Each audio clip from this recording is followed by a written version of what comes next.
Bom, nós temos a expectativa e acreditamos que a pior parte de toda essa situação já tem passado. Acreditamos que estamos numa retomada. E nessa retomada, nós vamos precisar aprender a lidar com alguns resíduos que acabaram ficando, ou que possam ter o interesse de nos acompanhar por um período da nossa jornada. Eu tenho visto muitas pessoas desanimadas. Eu tenho visto muitas pessoas que quando você vai conversar com ela, até a sua palavra de ânimo não está muito fortalecida. E todas as vezes que você vai, às vezes, conversar com alguém, esse alguém sempre tem a dar uma ênfase, né? A dificuldade, o problema, né? E eu quero conversar com você hoje, deixar para você só, rapidinho, pessoas que trazem um comportamento que você deve deixar afastados de você durante um período, e pessoas que você deve trazer para perto de você, porque o comportamento, a perspectiva, a maneira que ela resolveu lidar com essa situação, vai te impulsionar, vai levar você para frente. Tudo que você vê em rede social, a nível de notícia, ou fala de política ou fala de doença, quando não fala das duas coisas juntas. E todas as duas coisas, as informações que recebemos, elas têm tendência, inevitavelmente, de criar em nós, um comportamento ruim, uma perspectiva ruim. Quando nós olhamos para toda essa estrutura, é isso que vemos. E por isso, as pessoas falam mais de divórcio. O divórcio cresceu demais nesse período. Mas nós sabemos que a união dos casais, a valorização da família, a revisão de valores no que diz respeito a tempo de qualidade com as pessoas que amamos, foi muito maior do que o número de pessoas que pensaram, né? Porque a pesquisa falou na verdade pessoas que pesquisaram sobre divórcio na internet. Ou seja, as notícias ruins, elas têm sido mais enfáticas do que as boas. Eu já falei isso aqui algumas vezes. Me parece que o sucesso, ele é muito tímido, ele é muito recatado, ele é menos barulhento. Me parece que o fracasso, ele, talvez por sua dor, as pessoas desejam compartilhá-lo. Dificilmente aqui hoje, se você achou na rua um pacote com 20 mil reais, você contou para muita gente, se é que contou para alguém. Agora, provavelmente, se tu perdeu 50, tu já falou, cara, perdi 50 conto hoje. Pai, eu perdi 50 conto. Rapaz, sabe o que aconteceu comigo hoje? Perdi 50. Porque o fracasso, ele é muito mais barulhento do que... ou não é? Por exemplo, dificilmente você vai ouvir uma esposa falar assim, quer saber uma coisa para vocês? Meu marido é hiper, mega, super, power, extraordinário. A senhora diz, é ruim, hein? Ainda que ele seja. Mas se ele for ruim, nossa, menino, estou doido para Jesus voltar. E se ele não voltar para todo mundo, que volte pelo menos para ele, para que ele receba o galardão e vá embora dessa terra. Então eu tenho aprendido que o fracasso, ele é muito mais barulhento. Então por isso nós observamos, né, muitas pessoas falando de dor, de perda, de caos, de falência, disso. E eu quero que você, pelo menos durante um período, até você se fortalecer, você passe a andar com gente que tem um comportamento que faça a diferença. Então eu quero usar com vocês aqui 6 textos. Vai ser rapidinho, Você nem vai sentir, vai ser com anestesia. Põe primeiro esse aqui, Marcos 5:35. Marcos 5:35. Estando ele ainda falando, chegaram alguns dos principais da sinagoga, a quem disseram: a tua filha está morta, para que enfadas mais o mestre? Feche os seus olhos. Pai, continue falando conosco. Usa-me como um canal de bênção, pelo poder do nome de Jesus. Amém. Glória a Deus. Louvado seja o Eterno. Vamos aqui para entendermos um pouquinho isso. Jairo, um dos principais da sinagoga, tem sua menina de 12 anos moribunda, à beira da morte. Após inúmeras tentativas de sucesso, não conseguindo êxito, ele põe toda a sua estrutura em jogo e vai procurar Jesus. Enquanto ele procura Jesus, sua filha está em casa vivendo seus últimos momentos. Ele sai de casa desesperado, tem um encontro com Jesus e pede a Jesus que vá até sua casa. Jesus prontamente diz para ele que vai acompanhá-lo, e Jesus começa a andar na direção da casa de Jairo. E qual é o problema? É o tipo de pessoas que Jairo deixou na sua casa. Na casa de Jairo ficaram algumas pessoas, provavelmente pessoas comprometidas com sua dor, pessoas interessadas no sucesso de Jairo, pessoas que queriam que a filha de Jairo ficasse curada. Eles queriam tudo isso. Essas pessoas estão na casa de Jairo. Jairo não está em casa, ele está procurando Jesus. Quando a menina morre e algumas pessoas saem da casa de Jairo, pessoas que frequentavam a casa dele, que faziam parte de seu círculo íntimo, que tinham provavelmente relacionamentos até sadios com ele, mas elas vão avisar a Jairo que a menina morreu. E talvez isso bastasse. Era só chegar para Jairo e dizer: Jairo, viemos da sua casa e viemos para te dar uma notícia ruim. A sua filha acabou de morrer. Mas não foi isso. O problema não é a notícia, é o que eles dão posterior à notícia. É esse tipo de mentalidade, é esse tipo de gente que nós estamos precisando evitar. Parece que nós cristãos, quando falamos de evitar pessoas, parece que nós estamos excluindo essas pessoas, parece que a nossa fé fala o contrário. Mas vamos lá, Salmo 1: bem-aventurado o varão que não anda segundo o conselho dos ímpios, não se detém no caminho dos pecadores, nem se assenta à roda dos escarnecedores. O que a Bíblia está estabelecendo? Um processo seletivo. Seja seletivo de quem você se senta, de quem vai te influenciar.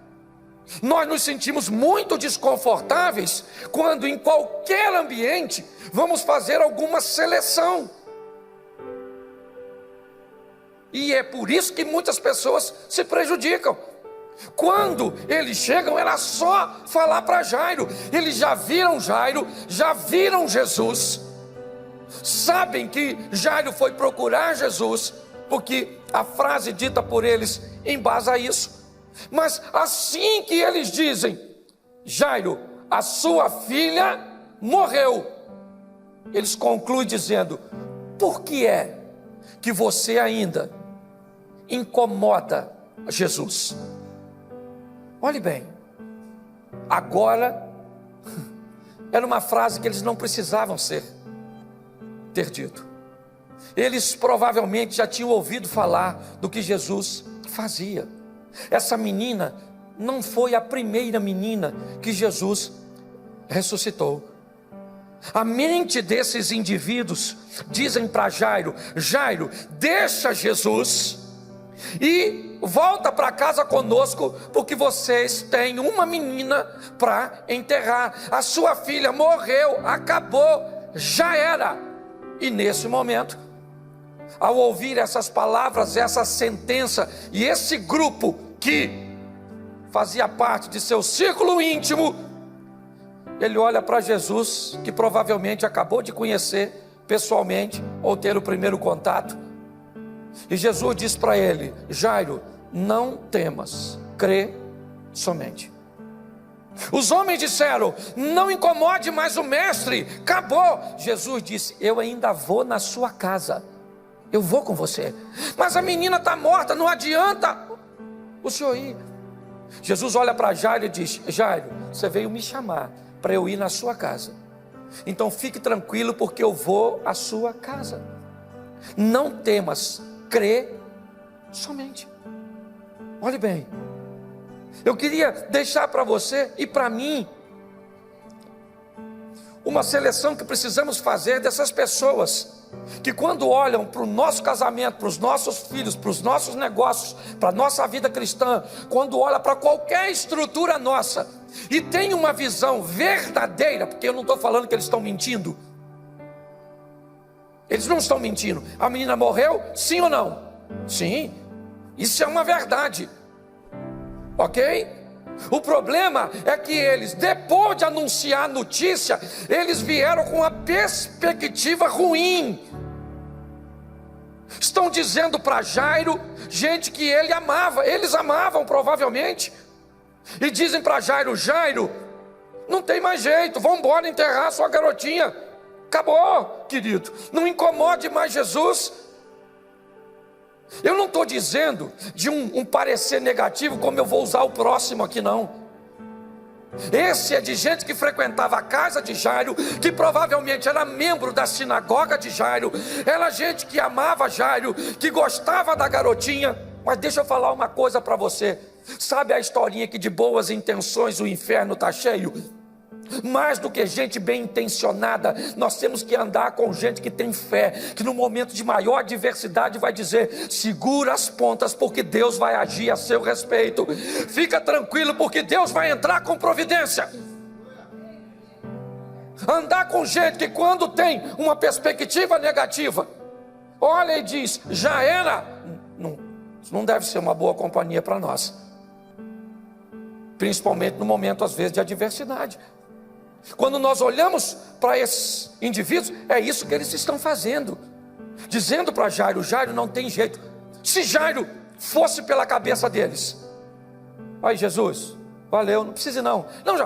Não precisa ir, Jesus, minha menina já morreu. Sabe o que aconteceu? O Senhor parou para curar essa mulher do fluxo de sangue, entendeu? E essa mulher foi curada e a minha filha se lascou. Agora pode ir com o seu discípulozinho. Mas quando ele olha para Jesus, Jesus disse: Jairo, vou falar uma coisa para você, não temas, eu vou na sua.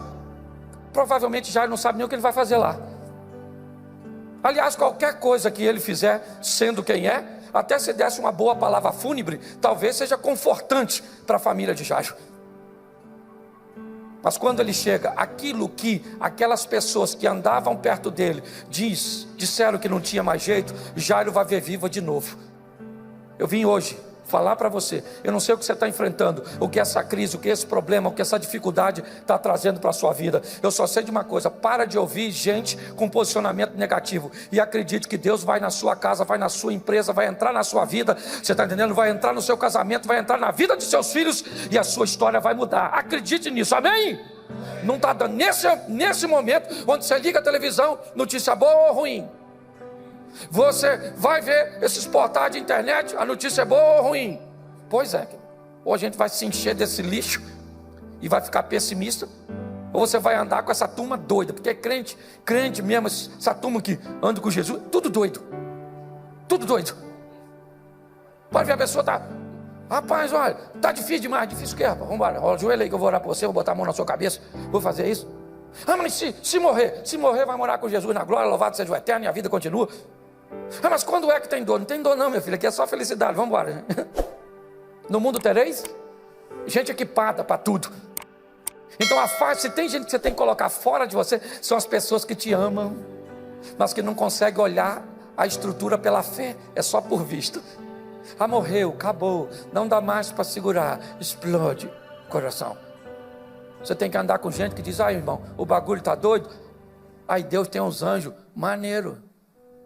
Ah, mas a crise, pois é, Deus tem poder sobre a crise. Ah, mas o marido se apaixonou por outra. Pois é, menina, Deus tem poder para tirar a paixão lá e botar de novo em tu. Sério, que é isso? Nossa, mas eu já perdi. O que eu ando olhando e vendo gente contando história ruim e negativa, eu não estou com tempo para essas coisas não. Entendeu? Então você tem que olhar para a sua vida e falar assim, ó, Jesus está comigo, entendeu? Falar para você, porque falar isso para os outros é mole. Mandar seu filho calar a boca é mole. Eu quero ver você mandar você, cala essa boca.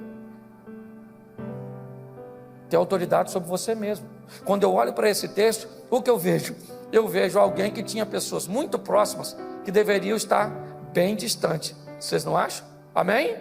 Segundo texto, bota aí Marcos 10, 48. Marcos 10. E muitos o repreendiam para que ele se... Mas ele fazia o quê?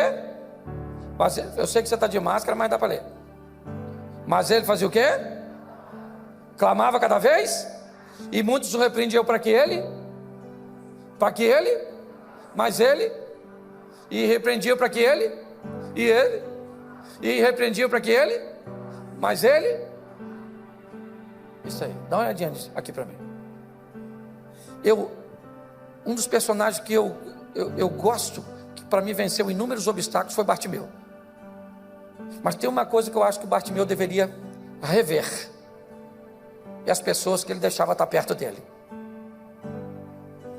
Ele está na saída de Jericó, cego, conhecidíssimo. Aliás, tem até outro texto que diz que eram 2 cegos, e aqui diz que era um só, provavelmente, né? Porque Bartimeu era alguém que tinha talvez uma fama maior, um reconhecimento maior. Eu não posso te afirmar o propósito de toda essa situação, mas preste atenção, ele está ali na saída. Foi a última vez que Jesus entrou em Jericó. Última. Se Bartimeu não fosse curado daquela vez de Jericó, Jesus vai ao Getsêmani, ao Gólgota, né? E vai ser crucificado. Se não fosse naquela ocasião, não era mais. Mas preste atenção se aquilo é tipo de gente. Quando Bartimeu escuta que há uma possibilidade dele receber vitória, ele procura saber o que está acontecendo. E algumas pessoas disseram: Jesus, o Nazareno, está saindo de Jericó. E ele começa a clamar. E as pessoas deveriam dizer o que para ele? Isso mesmo, Bartimeu. Grita alto, vou gritar, espera um pouquinho, vou lá chamar ele, para ver se ele te atende. Não acredito não, porque ele é popstar, está no topo da cadeia alimentar. Mas eu vou lá falar com ele, sim ou não? Pois é, querido. Mas sabe o que o pessoal falou para ele? Cala a boca, Bartimeu, ele não vai te ouvir.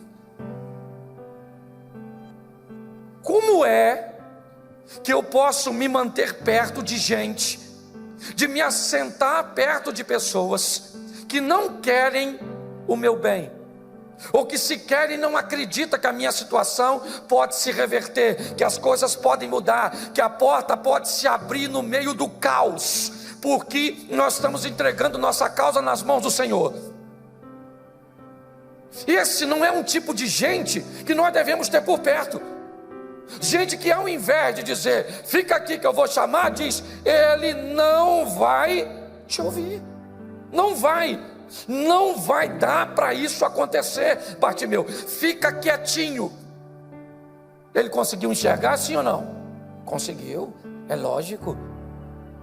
Mas dizer que esse tipo de gente, com esse comportamento, tem que ficar perto de nós? Não. Gente que vai torcer contra você?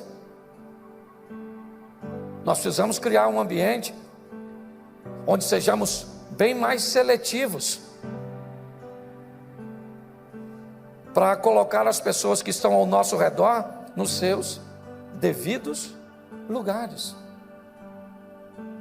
Bartimeu enxerga, mas o texto diz que ele segue Jesus com alegria, ele não volta, mas ele corria um grande perigo de não alcançar seu propósito, porque estava sentada ou próximas de pessoas que não acreditavam que Jesus, preste atenção, ao contrário do primeiro grupo, o primeiro grupo, eles não acreditam que Jesus pode fazer. Então eles dizem para Jairo: a sua filha já morreu, não incomode eles, porque aí ela não tem como viver de novo. Com Bartimeu é diferente. Eles sabem que Jesus pode curar Bartimeu, mas eles acham que Jesus não vai oferecer um pouco da sua atenção. Deixa eu falar uma coisa para você. Você que está me ouvindo aqui, você que está me ouvindo na internet, deixa eu falar uma coisa para você. Jesus entregou a vida dele naquela cruz, até sua última gota de sangue, para morrer por você e por você. Você não passa despercebido por ele. Você está entendendo? Não há nada que você possa fazer para que ele te ame mais ou menos. Se alguém tentar te convencer que porque alguém anda num carro melhor que o seu, ele vai ser mais ouvido que você, é mentira. Porque tem gente que vai lidar com o Todo-Poderoso, está diante de um poder, certo? Que foi liberado para mudar a sua história, mas acha que não é digno disso. É isso que eles estão dizendo.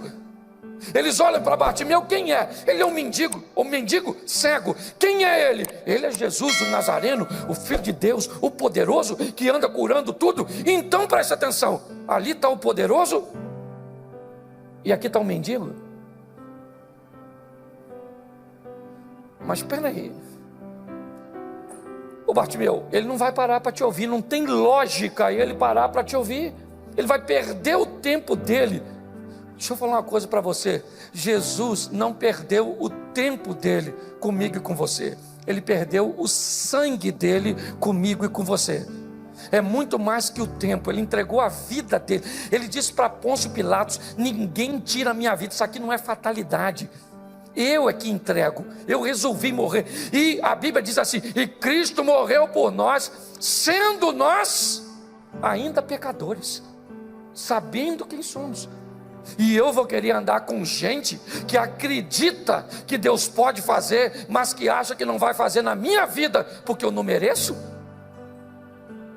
E você pode ter certeza que eu já me distanciei de muita gente, porque tinha esse tipo de comportamento para comigo. Olhava para a minha vida e disse: mas o Cláudio não merece viver tudo isso. E eu não mereço. E eu sei. Agora daí a pessoa não gostar do que Deus está fazendo, aí eu tenho que trocar de relacionamento. É assim que funciona. Observe um pouco isso, porque isso pode te ajudar. Outra, coloca aí para mim, capítulo 17, verso 33 de 1 Samuel. 1 Samuel 17, 33.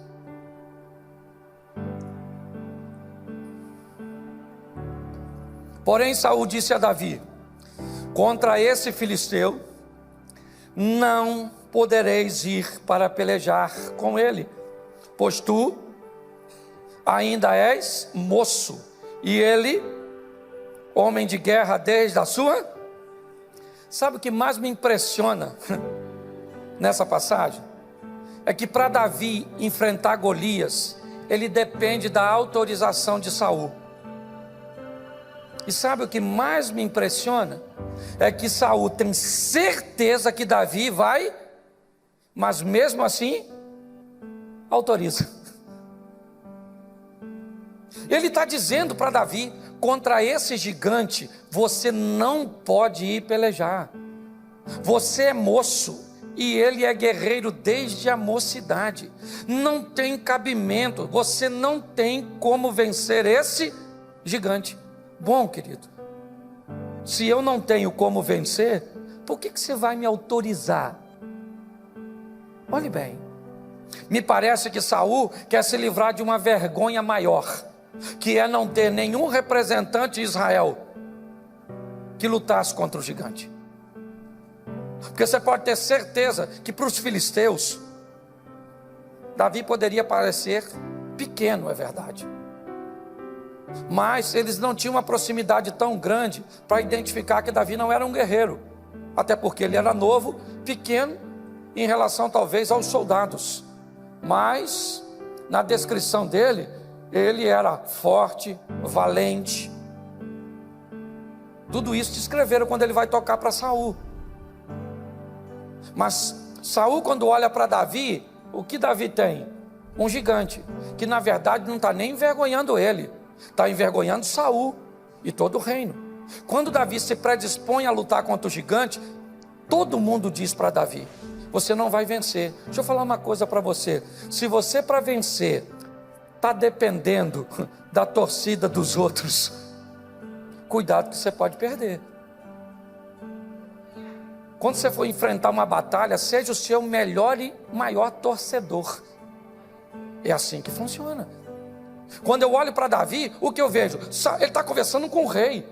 E a palavra de Saul é: contra esse gigante, você não pode ir pelejar. Davi disse: olha, eu já matei leão e eu matei urso, eu vou enfrentar o gigante. Você não tem como ir, cara, não faz sentido, mas eu vou autorizar sua ida. Olha só, gente como Saul é gente que nós não podemos ter perto de nós. Saul nunca teve alguém tão fiel quanto Davi, mas ele estava tão doente de mente que ele via no homem mais fiel o mais infiel. Dá uma olhada e pensa. Quando eu olho para Saul, Saul foi aquele que teve, eu acho que a grande coisa de Saul foi o seguinte: ele era alguém que teve o Espírito de Deus, e a Bíblia diz que o Espírito de Deus se retirou de Saul, e um espírito mau se apoderou de Saul e o atormentava. E a Bíblia diz que quando Samuel vai ungir Davi, o Espírito do Senhor se apoderou de Davi. Ou seja, se tinha alguém naquela história que já tinha tido o Espírito de Deus e sabia quem ele era, esse alguém era Saul. E agora Saul, que não tinha mais, sabia onde esse Espírito estava. E ele estava onde? Em Davi. A inveja corroeu. Deixa eu falar uma coisa para você: cuidado para não ter perto de você gente que odeia o seu casamento, que odeia o seu estilo de vida, que odeia o seu sorriso, que odeia, mas que não deixa que você perceba. Gente que tem inveja do que você tem. A grande verdade é essa. Nós não podemos ter essas pessoas nocivas perto de nós. Se tivermos gente, certo, como essas pessoas que frequentavam a casa de Jairo, mesmo amando, não acreditavam que Deus poderia fazer por ele em Cristo o que podia, ia levá-lo ao fracasso. Se nós nos permitimos sentar com pessoas como Bartimeu, nós corremos o risco de ver Jesus passar na nossa vida e nós não vivemos o nosso milagre. Se nós convivemos com gente, e Davi me parece que é a junção de tudo isso, porque na sua casa seus irmãos o mandam embora, te chamando de pretensioso. O rei diz que ele não pode, os soldados dizem: olha, esse menino está querendo enfrentar, ou seja, ninguém acreditava nele. Eu sei que às vezes, escute o que eu vou falar, você chega em determinados estágios da sua vida, que lidar com alguém que está no estágio abaixo seu, vai ajudar bastante seu ego, porque são pessoas que vão medir as palavras, vão ser pessoas que vão te fazer elogios.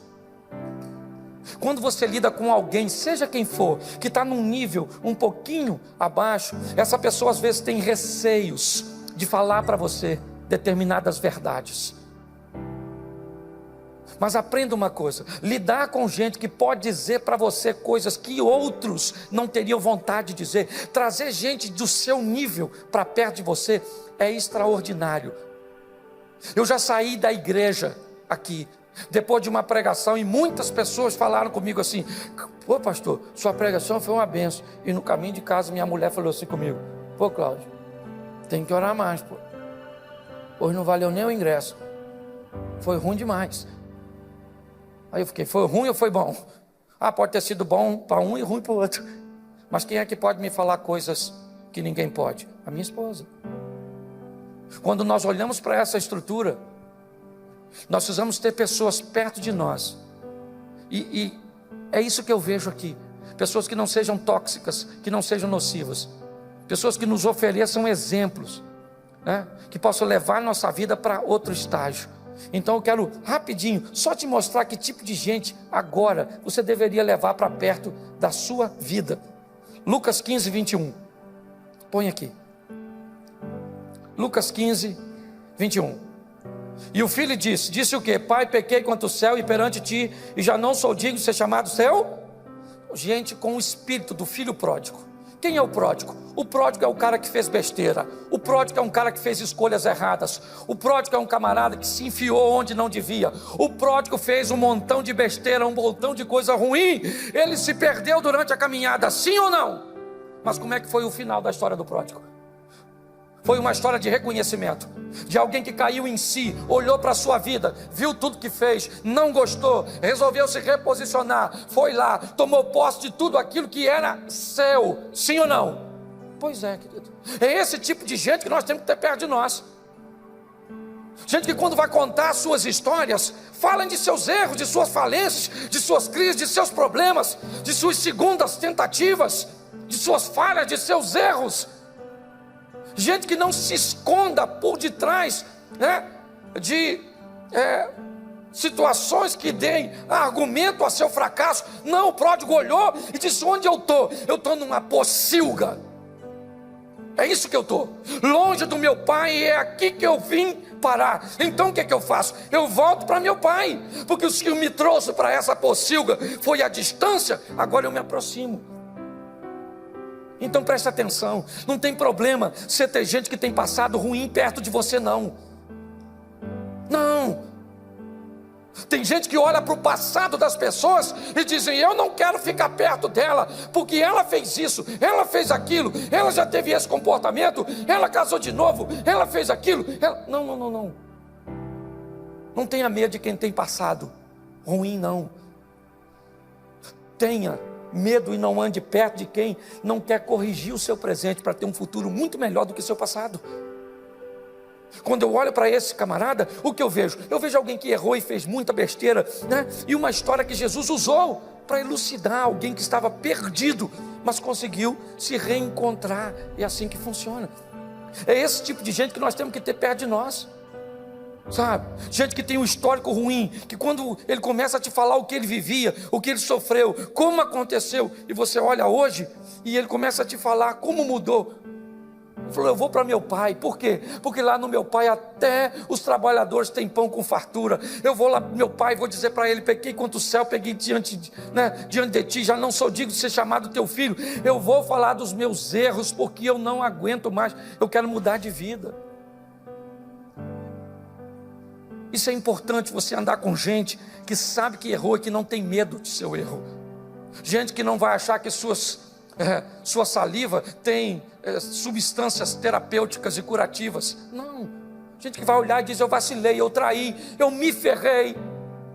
Eu ferrei as pessoas que me amavam. Eu prejudiquei fulano, eu dei volta em ciclano, eu não paguei fulano de tal. Eu fiz isso, fiz aquilo, mas isso está no meu passado. Nós precisamos nos aproximar de gente que quer viver uma nova vida ao lado de Deus. É assim que funciona. E quando você for conversar com gente desse tipo, as coisas são diferentes. Todas as vezes que Jesus ia viver momentos extraordinários, vamos voltar um pouquinho à casa de Jairo. Na hora de entrar naquele ambiente onde a menina está morta, quem ele chama? Seus discípulos mais chegados. Porque se dentro daquele quarto Jairo olha para Pedro e diz: Pedro, minha menina morreu de verdade, Pedro está ali, Pedro diria: fica quieto, Jairo, fica quieto, porque nosso mestre não perde tempo em nada. Já vimos ele fazer coisas muito maiores do que o que ele vai fazer aqui hoje. Segura a onda. Mas se Jesus leva Judas Iscariotes, morreu mesmo, hein? Morreu mesmo, olha lá. Está branquinha já. Encosta a mão nela para ver se está gelada. Preste atenção. Nós temos que olhar e decidir trazer para perto de nós pessoas que vão levar a nossa vida para outro nível. 2 Reis 5,13. Só mais 2 textos. 2 Reis 5,13. Então chegaram a ele os seus servos e lhe falaram e disseram: meu pai, se o profeta te dissesse, ou se dissera alguma grande coisa, porventura não as faria? Quanto mais dizendo, vai e lava-te e ficarás? Olhe para mim aqui, esse cara está voltando para casa doente. É isso. O interesse de Naamã é voltar para casa doente. Entende? Ele era leproso e vai voltar para casa leproso, porque ele já está cansado. Ele sai com a perspectiva de achar cura, e ele vai no rei de Samaria que rasga as suas vestes. E ele, cansado da viagem e daquela frustração, o profeta diz: manda ele vir na minha casa. Naamã vai para a casa de Eliseu. Chega lá, Eliseu não recebe, e ainda manda Geazi falar com ele. Manda ele dar 7 mergulhos. Ele disse: eu não vou mais, chega, eu estou cansado. De onde eu venho tem rios mais limpos do que o Jordão. Eu não vou, vamos embora. E os homens que estão com ele, gente que andava com cara, gente que ele levou na comitiva, olhou para Naamã e disse: calma, chefe, calma, vamos pensar direito. A fama desse cara é boa, ele não é qualquer um, ele é respeitado nessa nação. Se esse cara dissesse para o senhor fazer algo difícil, o senhor não faria? Quanto mais dar um pulinho ali e dar uns mergulhos. Vamos lá, cara, vamos embora. Naamã falou: isso aí, vamos lá mesmo, vamos lá. Ele foi lá, deu os 7 mergulhos e ficou curado. E se ele tivesse com a turma que estava perto do Bartimeu? Tinha voltado para casa leproso. Olha só, o sucesso desse cara está diretamente ligado a quem está perto dele. Isso é muito mais importante do que você possa imaginar. Muito mais importante. Suas conexões, as pessoas que exercem influência, as pessoas que estão perto de você. É assim que funciona. Quando nós olhamos, o que nós vemos? Nós vemos esses caras fazendo diferença. Quer voltar para o Velho Testamento, para o Novo Testamento, para a gente fechar? Vamos lá. Um paralítico está sendo carregado por 4 homens até Cafarnaum, a casa da sogra de Pedro. E quando eles chegam em Cafarnaum, uma multidão está ao redor da casa de Jesus. Não há possibilidade nenhuma de se entrar naquela casa. Todos os lugares estão ocupados por pessoas que têm necessidade.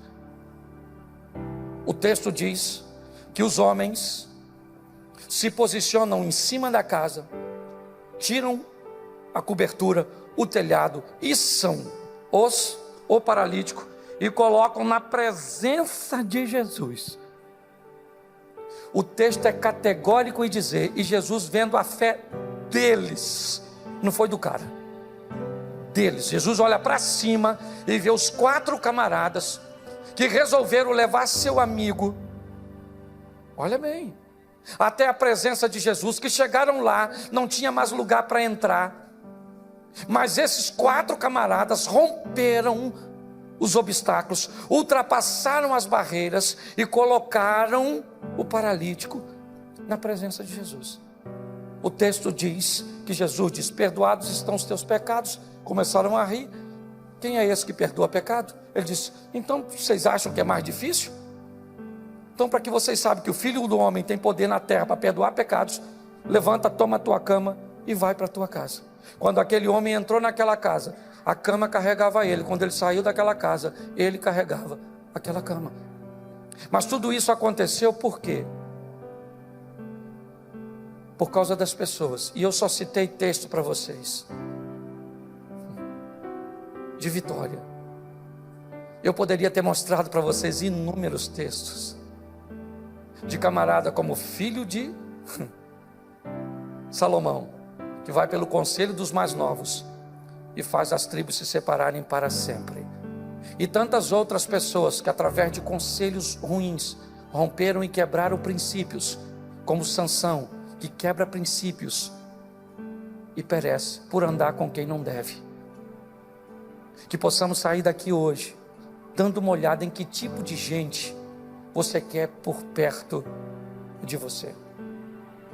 E é assim que funciona. É você que vai decidir tudo isso. As escolhas são suas. Você é 100% responsável por sua vida. Hoje eu postei na minha rede. Não é o professor que te faz um bom aluno. Não é o personal que te faz fit. Não é o coach que te enriquece. Não é o pastor que te faz ter fé. Na vida, você tem 100% de responsabilidade do que você vai fazer. É assim que funciona. Pegue essas pessoas que têm valores e princípios e que vão te impulsionar, principalmente nesse momento agora, sabe? E vão te levar para frente. Eu queria que você ficasse de pé nesse momento e saísse daqui olhando para a sua vida e dizendo: Deus é poderoso e eu vou vencer em Cristo Jesus. Feche seus olhos neste momento. Feche seus olhos. Eu quero orar por você que está em casa também. Pai, em nome de Jesus, ó Deus, inúmeras passagens bíblicas nós recebemos as orientações de escolher os nossos relacionamentos, de estabelecer as pessoas que irão exercer influência sobre nós. Nos dê maturidade de fazermos isso de uma forma sábia, mas em nome de Jesus, ó Pai, em nome de Jesus, que possamos ter perto de nós, da nossa casa, dos nossos negócios, da nossa vida contigo, pessoas comprometidas, Deus, e muito mais do que um compromisso com o nosso sucesso, pessoas que consigam enxergar coisas que vão além dos olhos humanos. Em nome de Jesus, abençoa, ó Pai, a cada um dos teus filhos, abençoa a nossa casa, a nossa família, o nosso ministério, os nossos negócios, que tenhamos uma semana extraordinária, ó Deus, porque acreditamos que tudo isso está passando e que toda essa crise está trazendo para nós o sobrenatural, o incrível, o extraordinário, ó Deus. Leva-nos aos nossos lares, ó Pai, guardado por tuas boas mãos poderosas. Que o grande amor de Deus, nosso Pai, a graça de nosso Senhor e Salvador Jesus Cristo e as doces consolações do Santo Espírito de Deus seja para com todo o povo do Senhor, e todos digam: me diz aí o que você achou da abordagem do pastor Cláudio Duarte. Você concorda com ele? Discorda? Tem uma outra possibilidade de raciocínio? Então diz aí nos comentários. E se você chegou até aqui, eu tenho certeza que é porque você gostou do vídeo. Então deixa aí o seu like. Se você não se inscreveu ainda, não perca tempo, inscreva-se e ative as notificações. O nosso desejo é que Deus abençoe muito a sua vida, a sua família, a sua casa. Até o próximo vídeo.